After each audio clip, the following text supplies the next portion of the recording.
of business. If there were an entity in which the employees had massive trauma from the work that they were required to do, physical and mental, there would be a huge outcry here in the United States. But it is not true, because those things are happening right now because of our actions. But the reason why it's not happening is because the people that are suffering are Iraqi citizens, Afghani citizens, and U.S. veterans. The United States has to stand up and take responsibility for its actions. We are a nation of people, and we are appealing to the people of Iraq, asking them to come forward and to tell their stories and to support them to demand this type of justice and compensation from the U.S. government. And we're not stopping at the Commission. We will be appealing to other international human rights bodies as well, and using every opportunity that we can, alongside of our partners here, to demand the right to heal.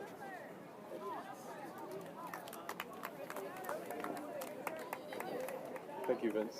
So the next speaker is Maggie Martin. She's the organizing director of Iraq Veterans Against the War.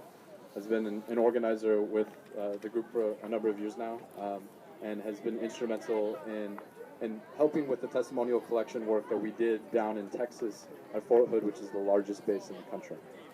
Maggie.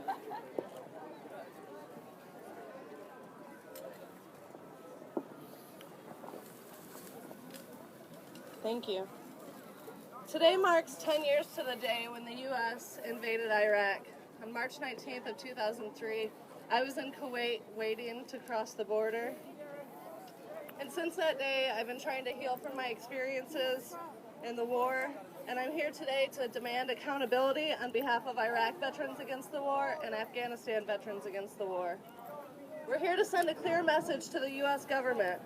The war is not over for Iraqis. It's not over for U.S. veterans or Afghans. We now come together with Iraqi human rights organizations and their allies to launch the Right to Heal initiative. Because 10 years later, those of us in war-impacted communities in the U.S., in Iraq, and in Afghanistan continue to live with post-traumatic stress, traumatic brain injury, and military sexual trauma. With the environmental poisoning of burn pits, depleted uranium, and other chemical weapons. Survivors live with rampant birth defects, high cancer rates, and suicide, and with a generation of orphan children who need to be cared for. In Iraq, a U.S.-established government represses the growing civil society movement while selling off the country's natural resources to foreign companies. Today, the Organization of Women's Freedom in Iraq, Iraq Veterans Against the War, the Center for Constitutional Rights, Madre, and the War Resisters League, along with others, have come today to launch the Right to Heal initiative, a joint project to ensure the U.S. is held accountable for the effects of these wars. And we demand this begin now, with concrete steps towards health care and reparations. I'm truly honored to be here with Yanar Mohammed from the Organization of Women's Freedom in Iraq and the rest of our partners here. It's a natural relationship for U.S. service members to join with the people of Iraq to seek justice. We've all suffered at different degrees from the illegal invasion and protracted occupation of Iraq. I looked through some photos the other day from 2003 in Iraq. There's pictures of me in a small village market, smiling, surrounded by children. I was a private. I was 20 years old. I was really idealistic, and we were just out in this market kind of exploring and trying to get out of our camp. And looking back at those pictures, it could have been seen as a positive experience during my time there, but I couldn't help but think about those children who have lived through 10 years of war, who are now 20, 22, 23 years old. And I wonder, what was it like growing up in a foreign occupation? How long was it before those little boys got sick of seeing U.S. soldiers patrolling the streets? When I got home, I didn't know that I was traumatized by war. I knew that 3 deployments in 5 years had changed me. I knew that I was angry, compulsive, and self-destructive, but mostly I was numb. I didn't know that I was a survivor of military sexual trauma.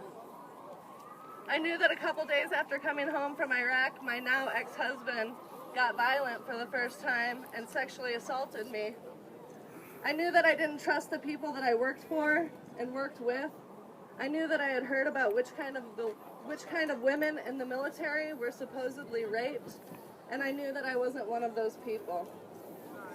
Now looking back, it's clear to me that the unjustified invasion of Iraq, the racism I witnessed, the sexism I experienced, and the years and years of occupation contribute to the trauma on both sides of the conflict. It's clear that repeated deployments and inadequate care are impacting veterans, their family members, and communities in devastating ways. For U.S. service members and veterans, suicide, domestic violence, and sexual violence have all dramatically risen with each year of the war. There have been many calls to bring the troops home, but even that's not enough. What are we bringing them home to? For many of us, we come home to more trauma and inability of the VA to handle our proper care. We veterans know that we cannot demand the right to heal for ourselves alone. We cannot demand our right to heal while ignoring the rights of the people of Iraq and Afghanistan. There are people who live in fear of violence, witnessing death and destruction, not for 12 or 15 months at a time, but for more than 10 years. There are people whose children are being born with horrible birth defects, conditions we don't even have names for. There are people who are developing cancer at rates we haven't seen yet on the planet. There are a generation of children made orphans by our bombs or white phosphorus, the napalm that masquerades as Mark 77. The weapons that have been outlawed by international law, but we've used them anyways. There are people like those children in the market, and the little girl Sarah that I met that came to work with her dad on our U.S. military base looking for health care. We veterans now need to stand with the people of Iraq and Afghanistan and demand the right to heal for all of us, whether our lives and rights have been violated as participants in the U.S. war machine or whether they've been violated as citizens of Iraq and Afghanistan. We stand with our partners in Iraq and their call for reparations, which we understand as the U.S. need to take full responsibility to repair the damages it's done in Iraq.